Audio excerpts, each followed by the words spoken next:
आज राष्ट्रीय जनता दल की और महागठबंधन की एक बड़ी जीत हुई है। आज आधिकारिक रूप से बिहार विधानसभा के अध्यक्ष जी ने सभी पहलुओं की जांच करने के बाद जो संविधान का अनुच्छेद 10 और धारा 4 में विलय की प्रक्रिया को बताता है, उसको जांच करते हुए सभी जो पूर्व में एआईएम के 5 में से जो 4 सदस्य थे उनको पारी पारी से बुला करके उन्होंने बात भी की और पूरी तरीके से संतुष्ट होकर के उन्होंने आज बिहार विधानसभा के समापन भाषण के में ये ऐलान किया, ये घोषणा की कि चारों विधायकों को राष्ट्रीय विधायक दल में सम्मिलित किया जाता है। इसका ये मायने है कि राष्ट्रीय जनता दल अब बिहार की सबसे बड़ी पार्टी बनकर के उभरी है। तो एक बड़ी बात है। कभी भी देश में कहीं ऐसा नहीं देखा जा रहा है आजकल या पूर्व में भी, जहां कोई एक विपक्षी दल में लोग दूसरे दल के विधायक विलय कर रहे हो। तो ये विलय जो है सभी विलयों से अलग है। हमेशा देखा जाता रहा है कि जहां सत्ताधारी दल है वही ज़्यादातर लोग जो है विलय करते। तो ये अद्भुत है और ये साफ बताता है कि जो हमारे नेता आदरणीय श्री लालू प्रसाद जी का जो नेतृत्व है और जो विचारधारा है, सामाजिक न्याय, धर्मनिरपेक्षता, सभी लोगों को बराबरी का हक मिले, सम्मान मिले, अंतिम पैदान पे जो खड़ा समाज है उसको मुख्य धारा में लाया जाए, जो शोषित वंचित है उसको मान सम्मान मिले, अधिकार मिले। ये सोच और विचारधारा राष्ट्रीय अध्यक्ष जी का बताता है कितना मजबूत है कि हर कोई इससे प्रभावित रहता है। वरना इतने साल से विपक्ष में रहने के बावजूद भी 17 साल से आज तक भाजपा की हिम्मत नहीं हुई कि बिहार में अकेले चुनाव लड़के देख लें, पार्टी के रूप में आए। और हम आपको बता देना चाहते हैं, ये तो महत्वपूर्ण बात था ही। दूसरा महत्वपूर्ण बिंदु ये है कि आज अगर आकलन किया जाए कि महागठबंधन को ज़्यादा वोट है या एनडीए को ज़्यादा वोट है, क्योंकि 2020 में अंतर केवल 12,000 वोटों का था, 1,56,00,000 महागठबंधन को वोट मिला तो 1,56,12,000 एनडीए को वोट मिला। तो 4 और विधायक जुड़ने के बाद और बौचहा चुनाव, उपचुनाव जीतने के बाद हम कह सकते हैं कि 15,000 से आगे तो हम लोग होंगे मिनिमम। यानी वोटों को अगर प्रतिशत में बांटा जाए एनडीए और महागठबंधन का, तो वोट में भी हम उनसे आगे हैं। एक बड़ी जीत बौचहा उपचुनाव में भी मिला और इसमें भी मिला। और ख़ास तौर पे सीमांचल में ज़्यादातर सीटें कांग्रेस को दी गई थी और सीमांचल के इलाके से इतनी संख्या जो हमको मिलनी चाहिए थी वो नहीं मिली। तो अब तीसरा बिंदु ये है कि हम सीमांचल में भी अब मजबूत हो चुके हैं। और सीमांचल का इलाका बड़ा गरीब इलाका है। अभी आप देखिएगा बाढ़ का खतरा मंडरा रहा है, और हमारे चारों विधायकों से बात हुई है, ये लोग सब लोग चिंतित हैं इस बात को लेकर के, सीमांचल के विकास को लेकर के। और हम लोग जल्दी ही सीमांचल के विकास को लेकर के एक बड़ी लड़ाई भी लड़ेंगे, क्योंकि हम लोगों के पार्टी के एजेंडा में सीमांचल विकास आयोग बनाने का बात था। उसको लेकर के हम लोग लड़ाई लड़ेंगे कि सरकार जो है सीमांचल के लिए अलग से आयोग बनाए, विकास को लेकर के उसका मूल्यांकन करे और सही सलाह देते हुए कहाँ क्या कमी है उसको पूरा किया जाए। उसी हिसाब से बजट का पैसा जो है सीमांचल के इलाकों में भी खर्च होना चाहिए। और जल्दी ही चारों विधायकों ने हमसे बात की और बोला कि आपको सीमांचल के दौरे पर आना चाहिए। तो हम शीघ्र ही, क्योंकि बाढ़ की भी स्थिति खतरनाक है, वो भी स्थिति को भी हम लोग देखेंगे। सीमांचल के गरीब जो लोग हैं उनसे भी हम लोगों की मुलाकात होगी, बात होगी। तो शीघ्र ही जल्दी ही हम सीमांचल के भी दौरे पर हम जाएंगे। और सीमांचल ने शुरुआत से ही लालू जी का वो इलाका रहा है, लालू जी के विचारधारा को मानने वाले लोग, सीमांचल का इलाका एक फर्टाइल इलाका है। मुझे पूरा विश्वास है कि लोगों के अपील पर, लोगों के मांग पर, समय के मांग पर इन चारों विधायकों ने निर्णय लिया, और हम इन सभी लोगों का पुनः दिल से बधाई देते हैं, स्वागत करते हैं। और आज पहली बार राष्ट्रीय जनता दल में जुड़ने के बाद पहली बार पार्टी कार्यालय आए हैं, तो इसलिए हमारे प्रदेश अध्यक्ष आदरणीय जगदा बाबू जी ने इन सभी विधायकों को सम्मानित किया है।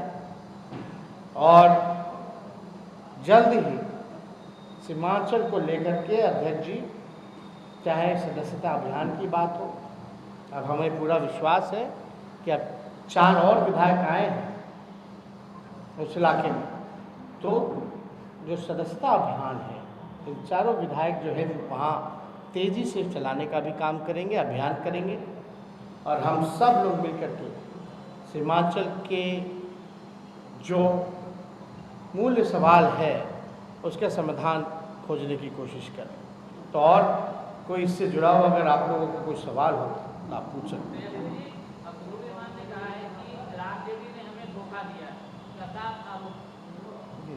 इसमें कौन सा धोखा देने वाली बात? हम अगर सिंगल लार्जेस्ट पार्टी नहीं होते, तो भाजपा होते, तो उनका कहने का मतलब क्या कि उनको भाजपा पसंद थी सिंगल लार्जेस्ट पार्टी में। और हम तो कुछ कहेंगे नहीं, हम तो बहुत उनका सम्मान करते हैं अतुल साहब का, क्योंकि हमारे पुराने पार्टी के सदस्य रहे, बीच में वो भी तो चले गए थे। उन्होंने कहा कि नहीं, बीच में तो आरजेडी से वो भी तो गए, तो हमने ऐसी बात तो कभी नहीं की कि अतुल साहब ने धोखा दिया, और ना हम कहना चाहते हैं कि अतुल साहब ने धोखा दिया।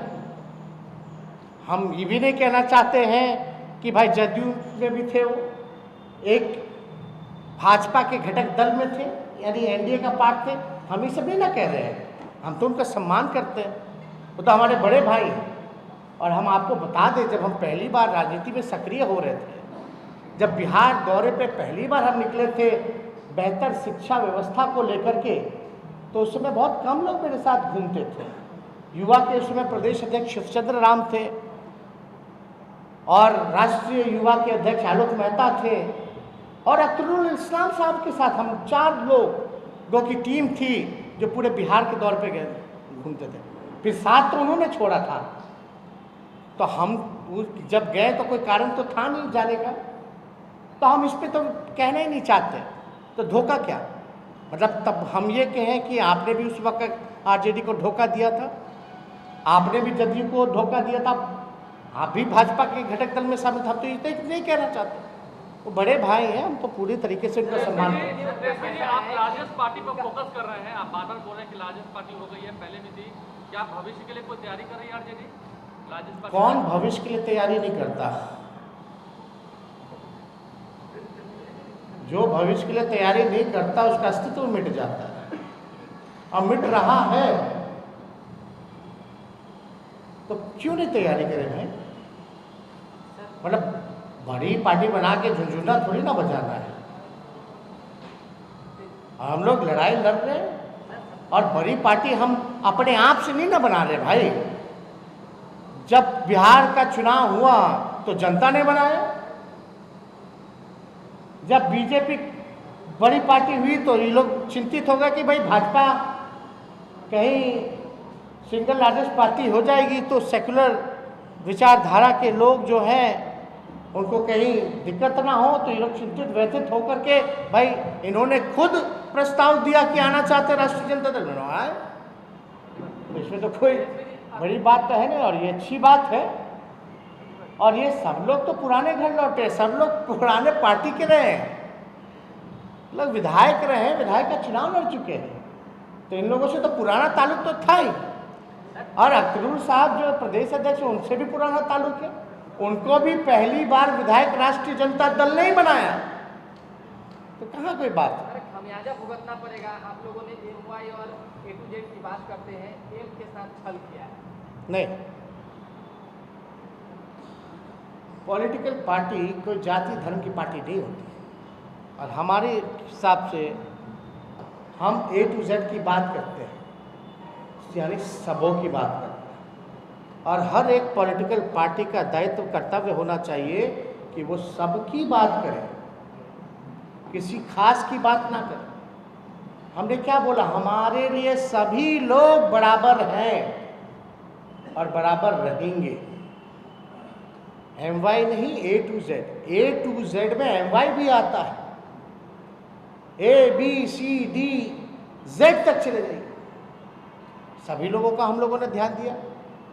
हमारे पार्टी में सभी नेता, विधायक, एमपी या एमएलसी या पदाधिकारी बड़े ओहदे पर बैठे हुए, बता दीजिए कोई अगर जात या धर्म के लोग अगर छूटे हों या कोई वर्ग के लोग अगर छूटे हो, तो कोई हर किसी को हमारे दल में जगह मिला है। कोई एमएलए के रूप में है, कोई एमपी लोकसभा राज्यसभा के रूप में है, कोई एमएलसी के रूप में है, कोई प्रदेश पदाधिकारी के रूप में है, कोई बड़े नेता के रूप में है, तो है ही। और हमारी तो पहली ऐसी पार्टी है जहां हमने अति पिछड़े और दलितों को आरक्षण दिया अपने संगठन में, तो हम तो सबकी बात करते हैं। तो वो किसको क्या कहना चाहते हैं ये हमारे समझ से बाहर की बात है। 115 हो चुका है महागठबंधन 115 हो चुका है।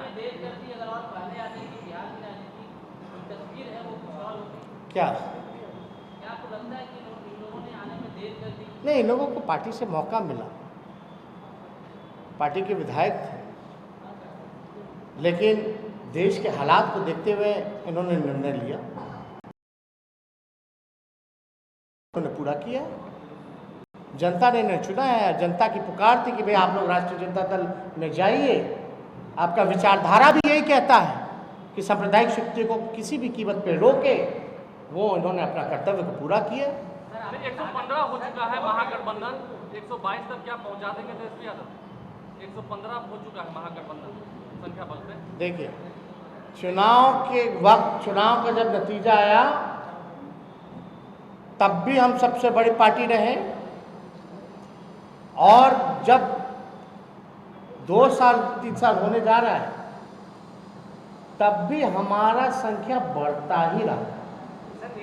तो आप अगर ग्राफ देखेंगे तो जो बौचाहा का उपचुनाव हुआ तो वो तो एनडीए का सीट था, तो हम तो वहाँ भाजपा का भी सीट कम किए, और लोग स्वतः जुड़ भी रहे।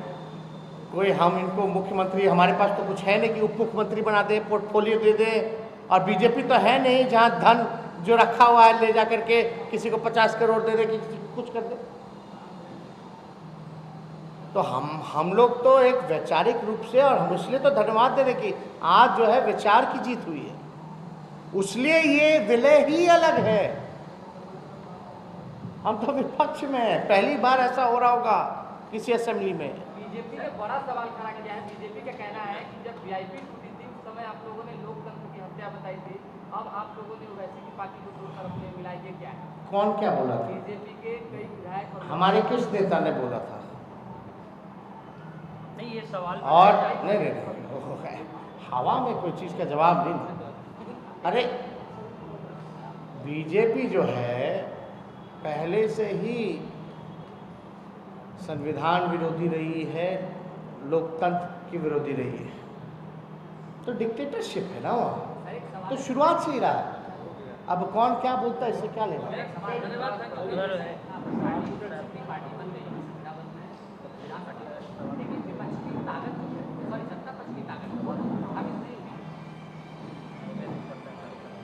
अब कई बार अगर आप देखें,